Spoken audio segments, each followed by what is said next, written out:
For the past 9 weeks, St. Peter's has offered online-only worship services. During that time, these 6 individuals worked together over many hours to make this new format for worship possible. As we look to having people return to in-person worship this weekend, we thought it might be fun to take a little time to learn about what was happening behind the scenes to prepare for and offer these services. Let me introduce you to the online worship team. You've seen them on camera, of course, our senior pastor, Pastor Steve, and our associate pastor, Pastor McDowell. Tim Deegan, our music director, who not only played live organ and piano music, but also crafted these wonderful worship services. We're also joined by the Leahy Tech team. Shannon Leahy served as videographer, Michelle Leahy ran slides and videos, and Joe Leahy ran sound. In your wildest dreams, I'm sure none of you could have ever foreseen a time when we would conduct worship services without a congregation in the pews. Tell me, that very first week when you turned on the lights to an empty sanctuary and started worship, what was that like? Surreal. Just like nothing I've ever experienced before in all my ministry. And I think I've been in ministry, as I look at this group, the longest, 30 plus years, and never have experienced anything like that. Never imagined I would. It was kind of like taking homily class, where we're giving a sermon to an empty chapel at school, but this time it was not for a grade, but we're actually talking to our parishioners there. And they're not here with us, but they're there listening, I think, and that's always the big thing. Are they listening? Are they paying attention? Do they know how much we're caring for them right now? When Pastor Steve does new member classes, he always tells the people that we connect, we grow, we share, but the most important thing we do is worship when we connect with God. And that, heaven forbid, if something happened and we had to cancel ministries or let staff go, the very last thing we would ever stop doing here as a church is worship. And that first day we came in here, and it was bizarre because I never dreamed we'd actually find an experience where worship happened, but it sure wasn't anything like we ever thought it would be. And it just, the energy wasn't in the room the first week. There wasn't buzzing of noise. There wasn't rustling people. There weren't babies crying in the background. It was just different. Pastors, how did it feel to preach a sermon to those empty pews? Was it hard to get used to talking to a camera? Well, yeah, maybe, but actually there were fewer distractions, if you will. What do you think? Yeah, I have to agree. There is fewer distractions. I didn't think about it that way, but you're right. You're not, the person who's coughing or the child who's crying or my child that might be crying, which totally gets me off my what I'm talking about. The first time we preached, we were actually kind of preaching not to a camera, but as if the congregation was here. And I was picturing in my mind where certain people would normally sit, and I was kind of picturing them in my mind's eye that I was preaching to them. But when we were using that camera, it reminded me of my reading the Bible with Pastor, in that I'm just kind of staring at this camera, and that's what I'm supposed to do. And staring at that black dot, the lens there, it's very inhuman. And so trying to preach to that it's different. I think also too that as you preach, you do rely on the nonverbal feedback from a congregation. So I certainly missed that. Did you ever get used to it, or did it change your preaching style at all? I think I eventually got used to it, and even eventually thought, oh, this is okay. And then I started getting tired of it. tried to keep with my preaching style as best as I could. I think one of the things that we were talking about, if you were to tell a joke, there's no one here to laugh. And if somebody is laughing, it might catch it on the mic, so they're all trying to cover themselves up, stifle the laughter. So that's one thing that we knew would change. How did you know which camera to look at? Shannon, I know you were part of that. So the first couple weeks we didn't have any system, and they just kind of stared where they wanted to and what felt natural to them, and then we realized that's not going to work so well. So we got pictures of a color, so each camera became a color. And we had the blue and the yellow and the black and the orange, and then I had little strips of fabric hanging off of the balcony, so I would flop one over, and that was the camera they were supposed to look at. And Pastor Steve did not like looking at those, so I decided we needed another method. So then I started marking right in their bulletins the colors that I knew I was going to be using. And yeah. Brilliant. That's great. Yeah, I do have to admit, Shannon did a great job of trying to get us to look at the right camera, but it was hard for me. What were some of the biggest challenges you faced? Just trying to get it right, because the first couple of weeks we did this, we were commenting to each other that it almost was more stressful doing a live stream service with nobody here than it is doing a service with people here, because you got to start the live stream. Once you do, nobody can talk, and we got to time it so everything falls without bloopers at home, and it was almost more stressful sometimes to do it with nobody here. We're also used to having dozens of volunteers wandering around doing things.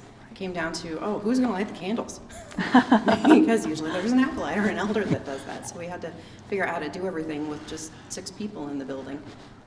So that was a little bit tricky. And certainly the technology took us a little while to figure out what we were doing. We had some frantic moments. I can remember sitting down there before one of the worship services, and I would get nervous. Shannon was cool, calm, and collected. But I looked at him and I said, are we ever going to get to the point where I'm not nervous anymore? And we got there, but it was fun. I think one of the things that stressed me out, and it's probably just me, is trying not to be in the background of a shot. So I was always looking at the TVs, making sure, can I stand here?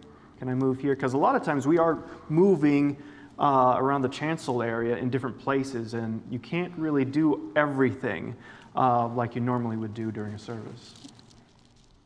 So obviously you had to make a few changes to make online worship a success.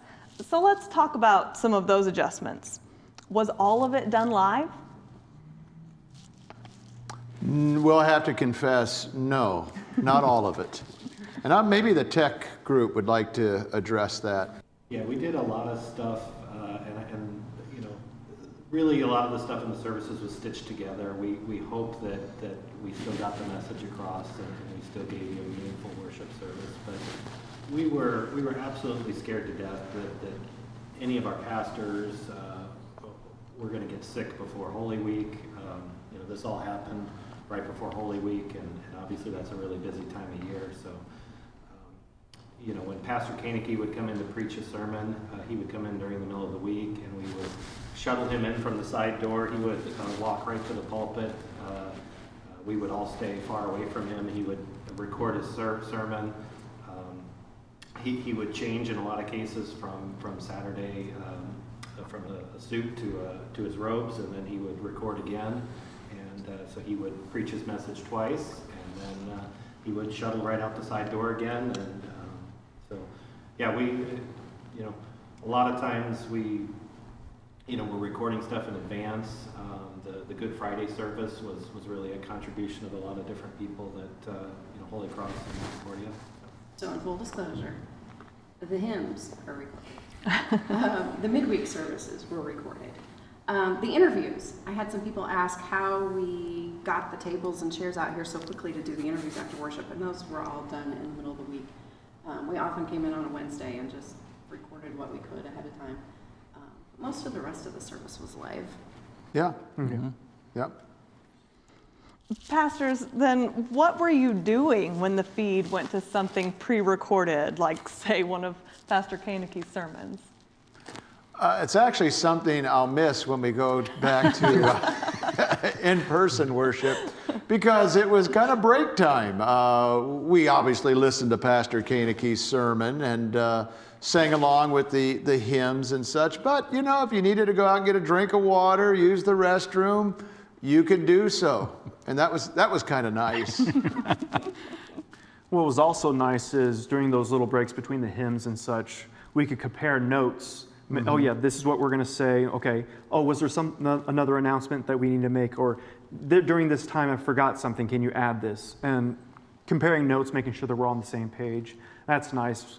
When you're up here during a regular service, if there's something going on, you kind of, dear God, please let Pastor Steve know that I forgot something. Let the Holy Spirit work there. Yes.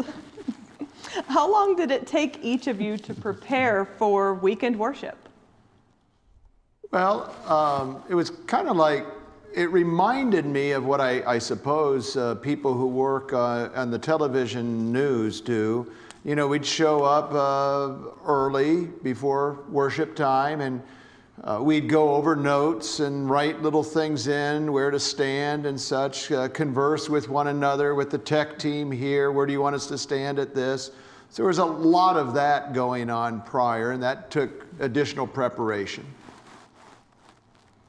These folks too, they had to do a lot of preparation. I think Michelle will share that with you, putting together slides. So my job was to get the slides together. So everything you saw on screen text-wise was slides, and that would take a couple hours. But what was really time-consuming were those hymn videos.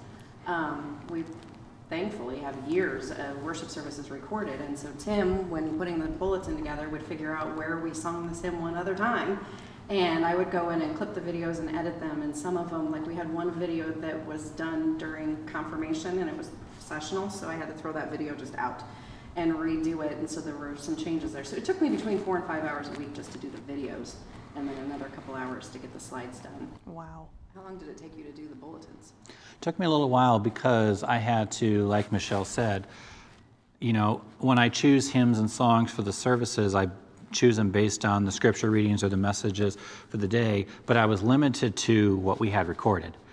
And Sunday hymns are no problem because we have years of 10:30 services recorded, so we had the plethora of old hymns. But the piano songs on Saturday night were a little more difficult because we don't record the Saturday services as much. So after about 4 or 5 weeks, I would go to this crew and I'd say, I'm running out of songs to find on Saturday night, and so we had to get creative. But between that, so I think that was the most time consuming, is putting the bulletin together and finding where these old hymns were, because I pour through years and years of old media files. I think another thing in terms of preparation is you saw that we put PowerPoint slides in our sermons, and putting those together, and there were some restrictions to those slides as well. Well, we have 6 of you here, but how many people did it take to complete each worship service? Are there other people who were here helping? Well, it definitely still took a lot of people. Hopefully you noticed that the comment stream in Facebook, we always had somebody on the service kind of acting as the greeter, just to welcome you and to take those prayer requests and get them to us. So we had quite a few people that helped us out with that. Most recently, Vicki Fitzgerald and Lindy McDowell have been the weekend crew on that. But we've also, Rhonda Scott did a turn, Pastor McDowell did a turn at it, I did some of it, Abby Leahy did quite a few of them. So they all sat there through the services, and they would interact with people and get those prayer requests to us. Paul filled the candles for us every week so that we'd make sure the candles didn't go out on us unexpectedly. Beth Bushy came in from the Altar Guild and changed out the prayer minutes during Holy Week. The Altar Guild came in and set up all the beautiful lilies for our Easter service. So there were still quite a few people behind the scenes that kept us running. Right, and we had some solos that happened, and Sure. We had, when we first started going to live stream service, it was kind of a quick turnover going from people here to now we're only doing this live stream. So at that time we didn't have time to find hymns and songs. So for the first few weeks, I sang solos from the organ or from the piano for our midweek services, for maybe our Saturday services. And then as we kind of got used to this a little more, we would find other ways of other videos for songs and hymns. Ani Trampy sang once on, what was it, Palm Sunday, I think. And then what we found, which was a big help to us, was the Michigan district of the LCMS put together a hymnal project where they put together public domain hymns and songs sung by a soloist and, you know, accompanied on piano. And we've been using those for the last several Saturday services. So as a combination of all those entities were put together in our service, in addition to our songs and hymns that we pulled from our old services, is kind of rounded out all the music. Oh, that's wonderful. And did you have anybody else helping you up there? My wife Lois got to come to church here on Easter Sunday because she turned pages for me. Oh, good. I played a really big Easter postlude, and my hands were so busy there was no way I could turn my own pages. So Lois graciously got to be one of the only parishioners to come to church on Easter Sunday, and she turned pages for me. Now, who actually lit the candles? Yeah, I forgot that. Sorry, buddy. He's up recording now. Since it was kind of a family thing, the three of us ran in the tech booth, but then Gavin didn't want to be accolades. The Leahy team. That's wonderful. And then, of course, Pastor Koenigke coming in and recording his sermons as well. So there were no people to sing the hymns, Tim, and we kind of talked about that a little bit. But it sounded like there was a sanctuary full of people during the hymns. There were crying babies. That again goes back to, we pulled hymns from old services. So what you heard was maybe a hymn that was sung a year or two or three ago from a different service. And we just, like Michelle said, just cut and pasted into this service. So you could still hear the congregation, and you could hear crying babies. And there was times you could hear the brass. You know, we had a couple of hymns with the brass band on. The praise team even, I used a couple of praise team songs one Saturday. And what was nice about this is we kind of got a nice variety of musical offerings too. You had the organ, you had the piano, you had hymns that I played, you had hymns that Holly and Houston played, you had hymns that Art Wenzel played, you had the brass, you had the praise team, you had soloists. So there was actually a lot of good musical variety during this time. We also learned just how very often in worship service, Pastor Steve flips his mic on at the end of a hymn.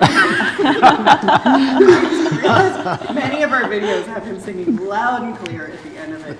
He even managed to trick us once. Occasionally, we were pulling hymns from different parts of the service to get all of the verses together.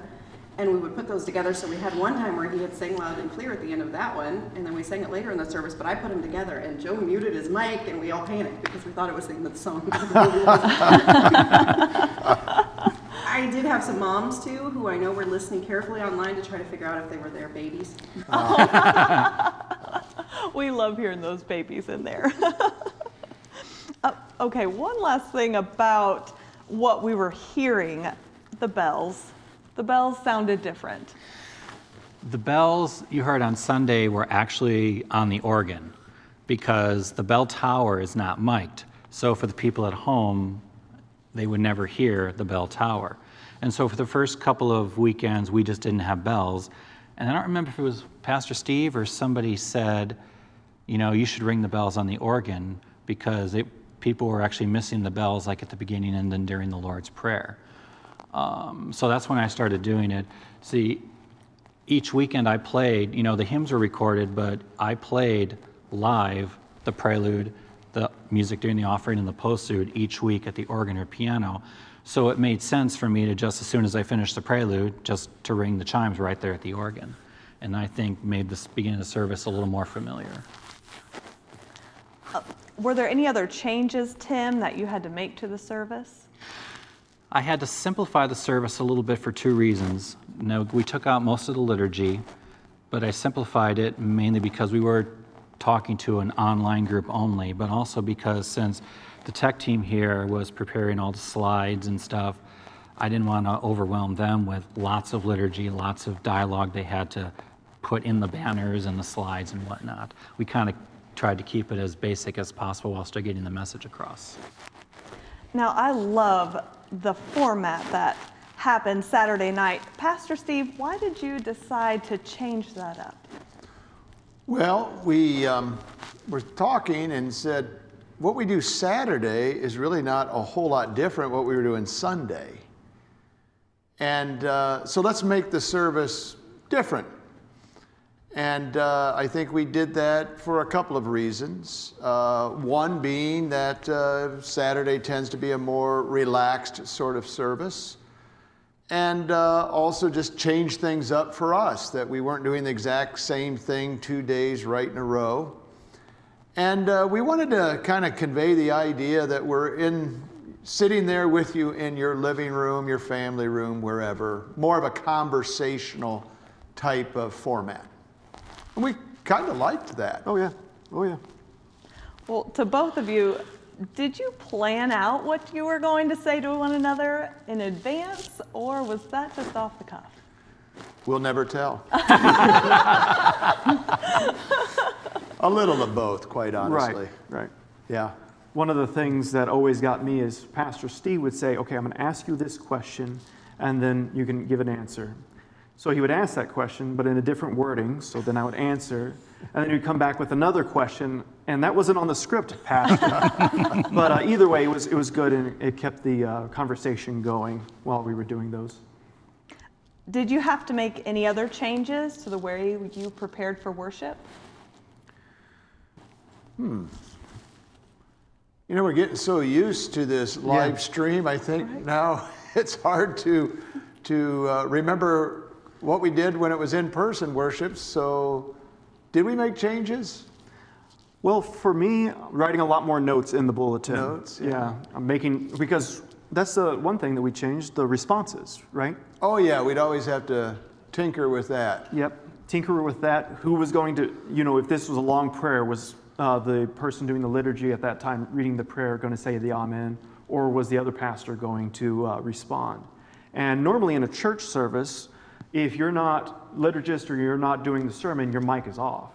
And so now mic is live, and you got to be there, ready to, in a good voice, say amen, versus in a congregation, you're part of the congregation then responding to the pastor, but now you're kind of in the role of being the congregation. Yeah. There was a lot more prep going on, because usually when there's people here, they can't be up here figuring out what they're going to do for a worship service because there's people here and they're talking to them.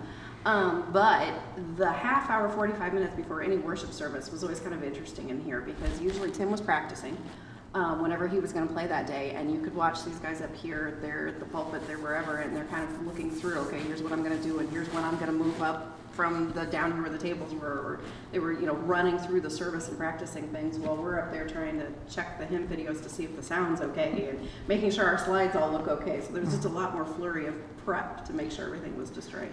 A lot of stuff goes on until about 7 minutes prior to service, because the live stream always started 5 minutes before service time.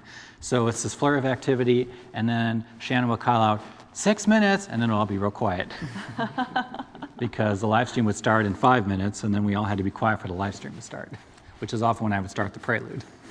And then there was a connection between the tech crew and the pastors, making sure that the cameras were in line and the slides were coming the way that we wanted, and we knew where everything was going to be taking place. Make sure that you get put in the frame right, making those tables had to move each week. Oh, yeah. So putting them back, are they in frame? Yes. And Shannon would help us make sure that they were in the right spot each Saturday. Well, back to Team Leahy here. You couldn't hand out bulletins so that we could follow along from home. So how did you get the bars across the bottom of the page so we could respond along with the pastors? What did you do?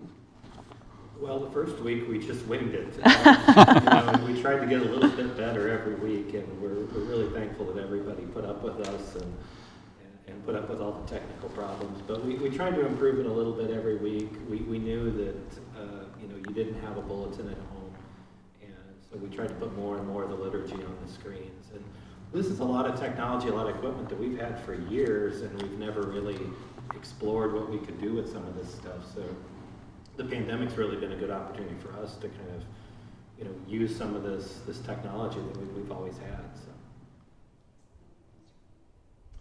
So the text that you see on the screen is actually done very similar to how they did TV weathermen back in the 90s. So the slides have a green background, just like the green screens that the weatherman used. And so the part that's green gets removed by the system, and the video from the pastors gets put in its place.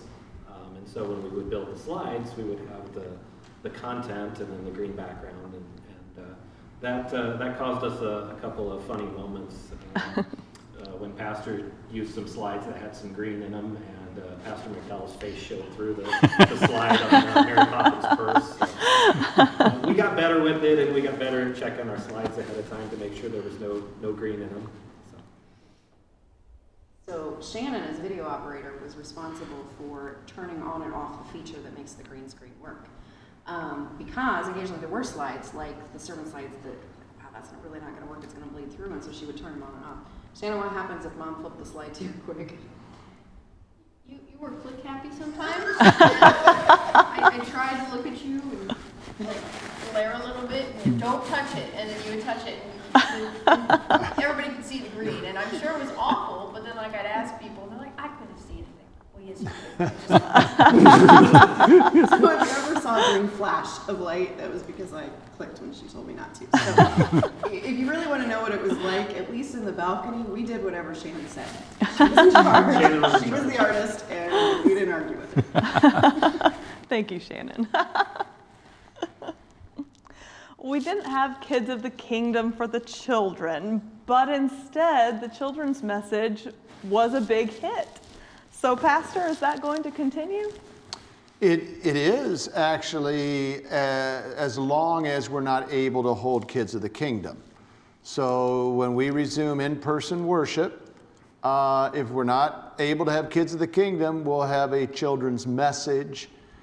We're not going to have the children come up and congregate because of social distancing, but we'll stand up here or sit up here and have the children's message, and they can hear it from where they're sitting or online.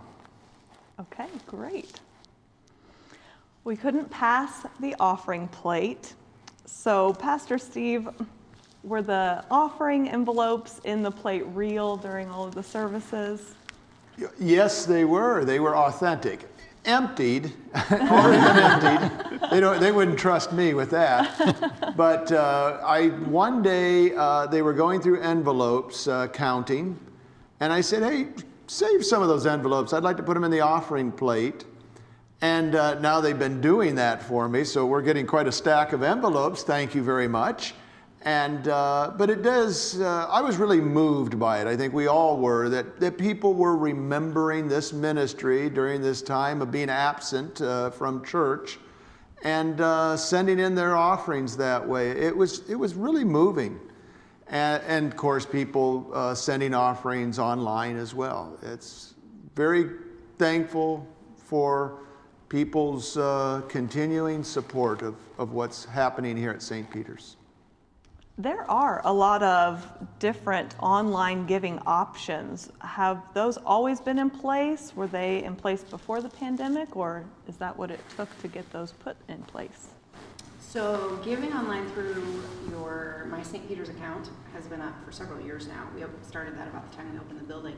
And you could always have your giving automatically withdrawn from an account or a paycheck or whatever. But the administrative people in our church jumped fast, and they had actually been looking into the text giving and the Give Plus app before all this started, and then as soon as it happened, Rhonda Scott was able to move very quickly to get that implemented so that we could put those in place as well. So we were this close, but she made it all happen very fast. Well, that's wonderful. Unfortunately, we couldn't talk to the congregation, and you couldn't talk to the congregation.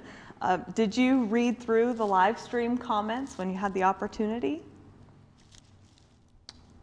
I did. Yeah, it was fun to go back and look at those comments. I enjoyed doing that. Oh yeah, I took a look at them when I had time, and one thing I like about them is that they're encouraging to see that the congregation is listening, they're getting something from it, they're hearing the Word of God, and we miss that response, especially after service. I miss that response of hearing you say, "Have a blessed day, Pastor," or "Thank you, Pastor," all this type of stuff. So going back and looking at the service and seeing those type of things is really nice.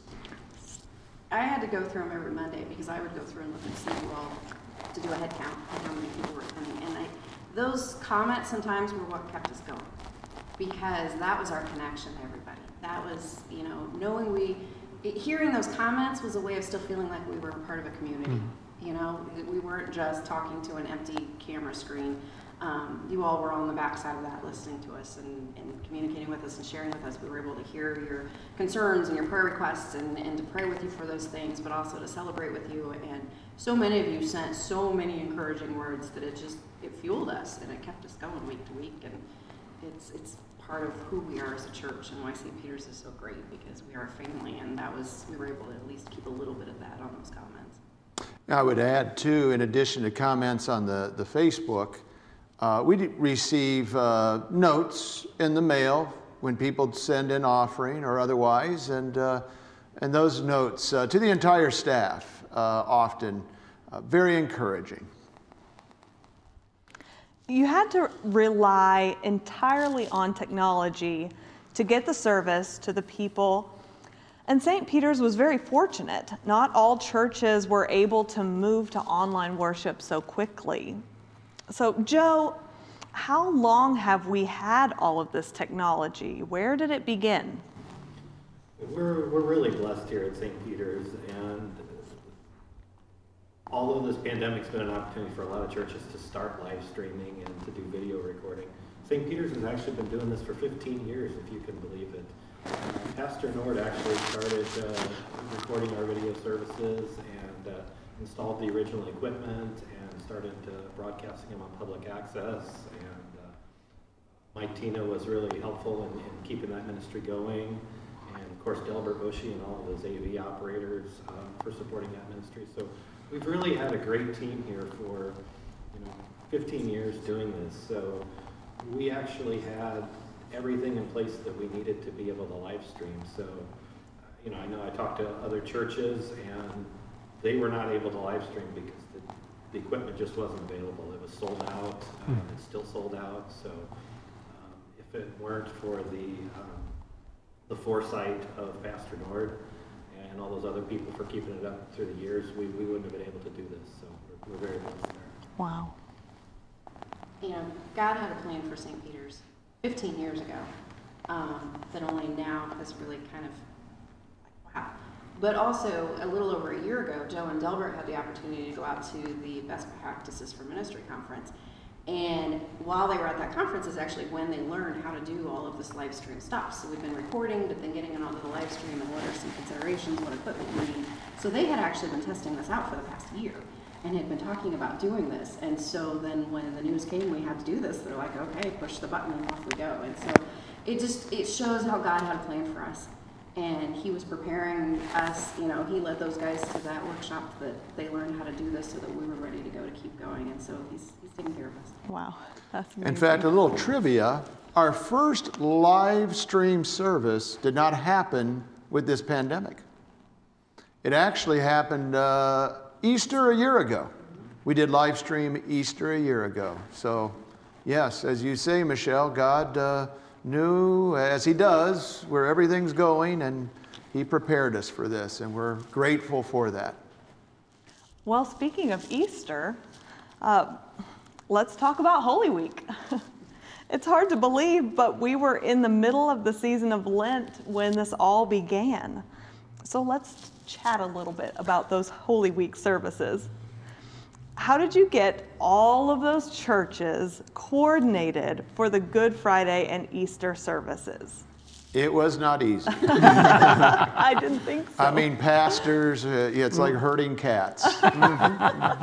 And but I will credit my son Peter, who's an associate pastor at Concordia. He came up with the idea and ran it past me and said, it'd be neat if we could, do a service together on Good Friday, or maybe it was on Easter. I think he said maybe together on Easter, and I said, well, why don't we also do something Good Friday?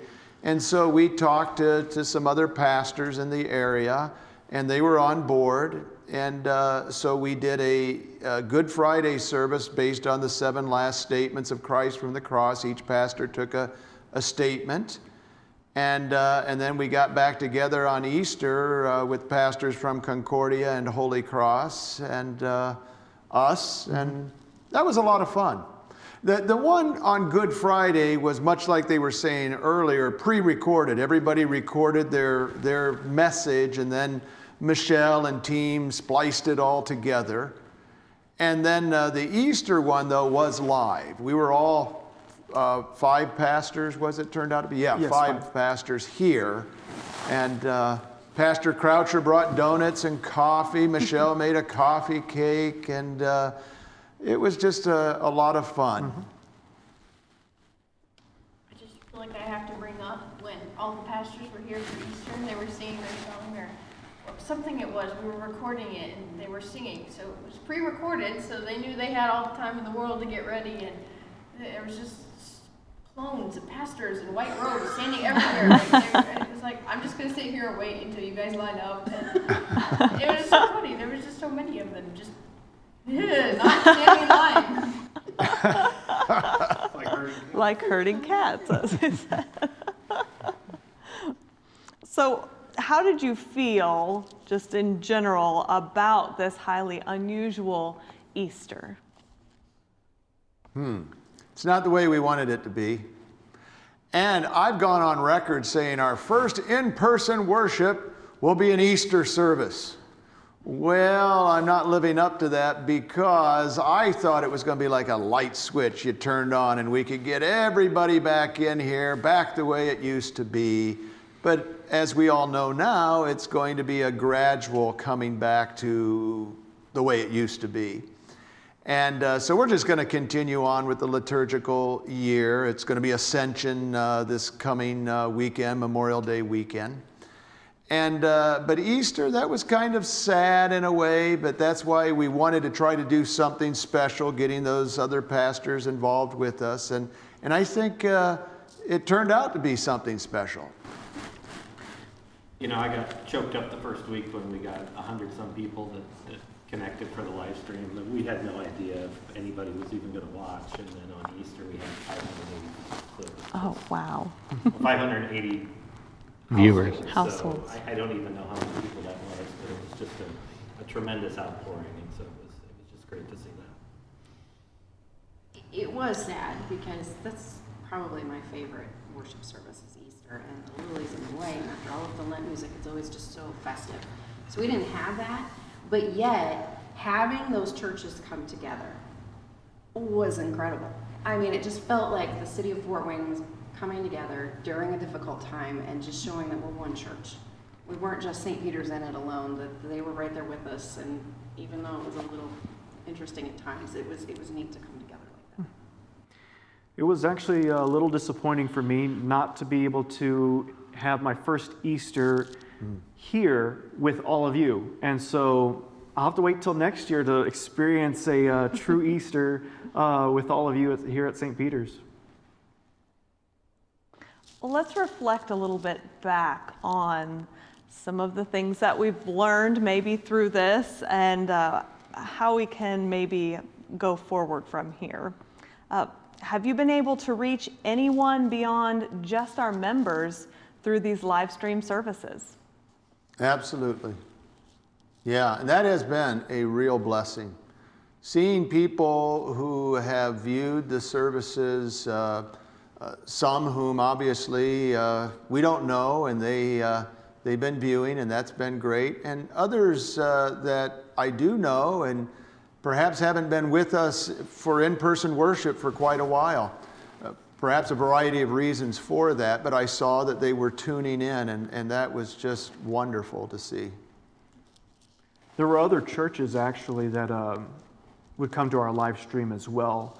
I got a phone call from a pastor friend of mine who said, we don't have the ability like Joe was saying, to have a live stream. Do you know of anybody? Well, we are. If they want to show up, they can do that. So there were churches around the area that early on were definitely taking advantage of the fact that we had live stream so their parishioners could still have church. Did anyone learn new skills as part of this process? Mostly these guys, probably.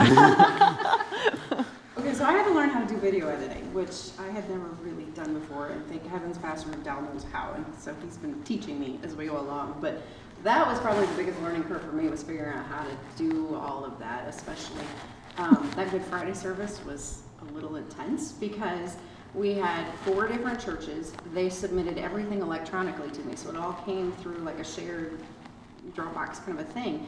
And then we had to stitch them all together. And we even pre-recorded here the parts that we did for St. Peter's. So the whole thing went together in one final video.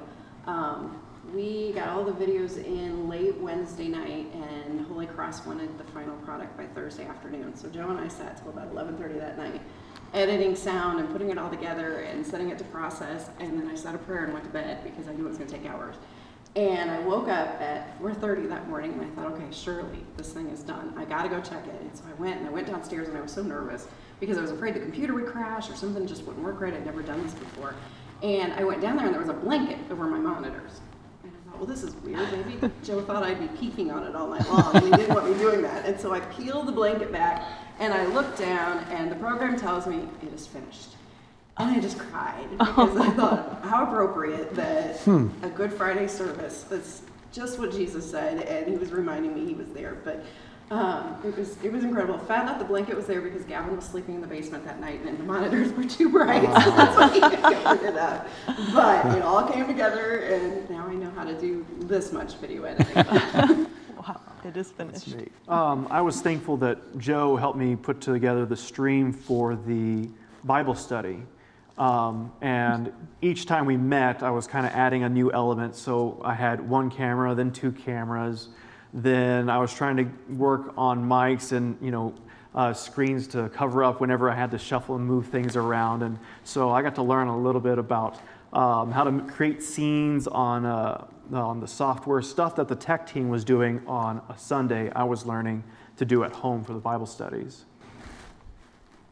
We learned just how tough it is to do sound for an empty church. This is a big concrete box, and without all of you here every week to absorb all that sound, it just echoes, and pastor's voice just bounces off all the walls and keeps going. So we worked and worked and worked to try to make it sound halfway decent, but we're really looking forward to getting people back in here so it sounds normal again. I learned how to powder my head.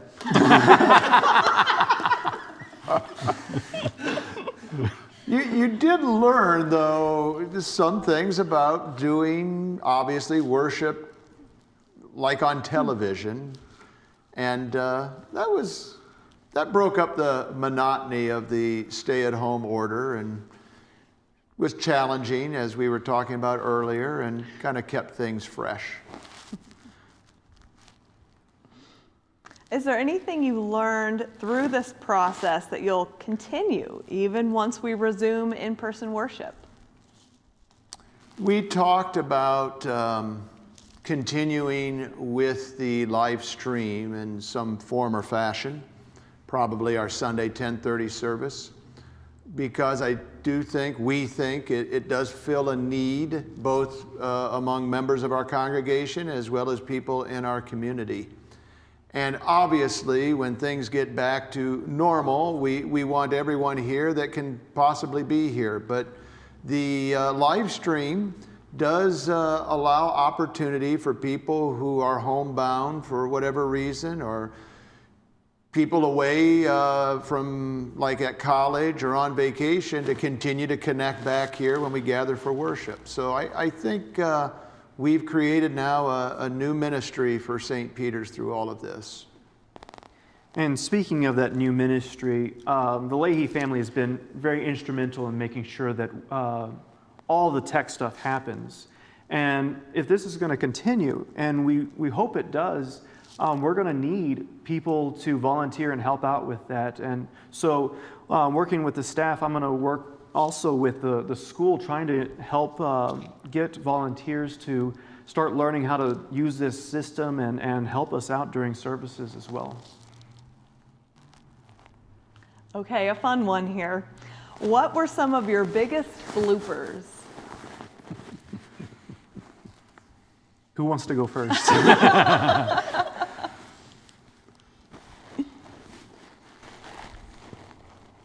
I think from a technical side, probably one of our biggest bloopers was starting the live stream service without any sound. So I appreciate all the people who let us know that in the comments. It's now part of our checklist to make sure that we check the sound every single time, every single Sunday. So hopefully that won't happen again. And, we had a computer crash on us in the middle of a service. So we've had our fair share of technical difficulties here, but I think we're getting better at it, maybe. I remember when I was preaching, and because when the song, and this would have been the sermon song going on, you can move about because people aren't seeing you, they're watching the screen with the words of the hymn. So I was getting up in the pulpit, kind of adjusting things, getting ready. We don't know how many verses always Tim puts on these songs. And Shannon was running the camera, and the verse would end, and she'd go on me live, and I'm thinking, okay, I got to start. And then another verse would start, so she'd go back to and I think that happened like 3 times in a row. And then finally I was on, and wasn't quite sure I was really on, but the show went on. That's a good one. The one that I'm going to remember for a long time is we get everything kind of set up, as Tim was saying, 6 minutes till everything kind of goes quiet. And then from the balcony, I hear, Pastor McDowell, one of the candles looks like it's going out. Oh, yeah. And it was. And by the time I had refilled it and put it away, put it back on there and lit it, another one was going out. And so this is, again, right before service is starting. In fact, we have to be quiet because we're live with the prelude I'm already playing the prelude at this point. Yes. So we're running back and forth, getting these filled up quickly and safely, because that's flammable oil that we've got put in those. We get them all lit, and this is a Saturday service, so I'm running down the chancel, sit down. Tim is graciously slowing down the end of the prelude so that I'm ready. And if you saw that Saturday service, it may have seemed like I was out of breath, because I was out of breath. Yeah. I remember praying too. I was up here praying, and I prayed the offertory prayer, which I'd already prayed. So I was repeating that. I'm thinking, oh, this is the general prayer, and here I started with the offertory prayer. So I kind of had to ad lib and change some words, and that kind of got all jumbled. But everyone's gracious, so that's nice. What are you most looking forward to when we resume in-person worship, besides the obvious? The obvious, of course, being back together with people here in the each other, sanctuary. yes. Yeah. Playing actual hymns again, because I haven't played a hymn in 2 months. Hearing, listening to the congregation. Well, I was going to say smiling faces, but we're going to have masks on. So I get to look forward to that in the future. Communion. We haven't had communion here in the sanctuary since this all began. We have, of course, had some special communion services downstairs in the gym, but communion back here in the sanctuary will be nice. Is there anything you will miss when we return to in-person worship? Those little breaks throughout the service, when we can run to the bathroom or get a drink. We may have had a bad habit of taking restroom breaks during the sermons. You hear it multiple times, and you drink a lot of coffee. Well, just the general, we've all felt, once we got used to it, we kind of had a little bit of a almost loosey-goosey feel around here, which, we're looking forward to people coming back, but now we can't go to the bathroom or pastor walk up the aisle to try to say something to the tech crew during a hymn and then walk back before the hymn's done. Yeah, I wore shorts one weekend because it was hot. Can't do that anymore. You know, I think I'm going to miss too. This is a great team. We have gelled as a team because we have spent so many hours together, and I'm going to kind of miss that. I mean, obviously we're still working together, but just that we were in it together to get through the crisis, and that was an incredible experience. And obviously they're my family, so I love them already, but these guys were incredible to work with over the last 9 weeks, and we did it. We pulled together and we figured it out, and we helped each other and strengthened each other where we could, and so I'll kind of miss that a little bit. Yeah. I'm going to miss listening to the sermon from the other side of the pulpit.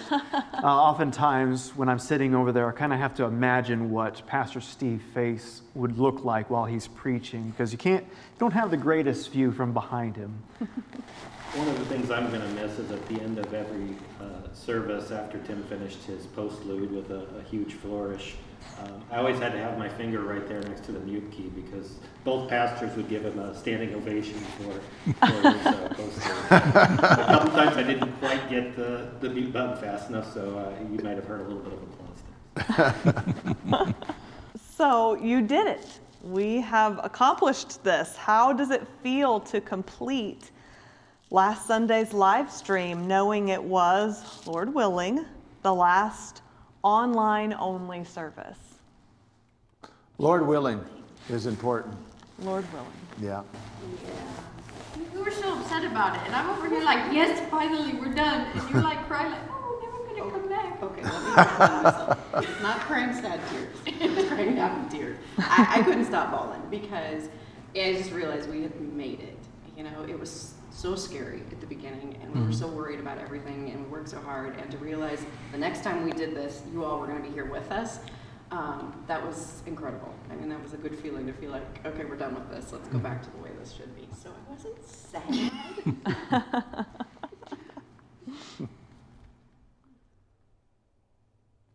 What will you most take away from this experience? Well, not to take things for granted. Most definitely. Who would have ever dreamt that we would be dealing with this pandemic and the way we have to deal with it, and that we would go 9 weeks, has it been, with no in-person worship. So learned not to take anything for granted, and of course learn that God is faithful, and He has been faithful, and He, as He promises, will always be faithful.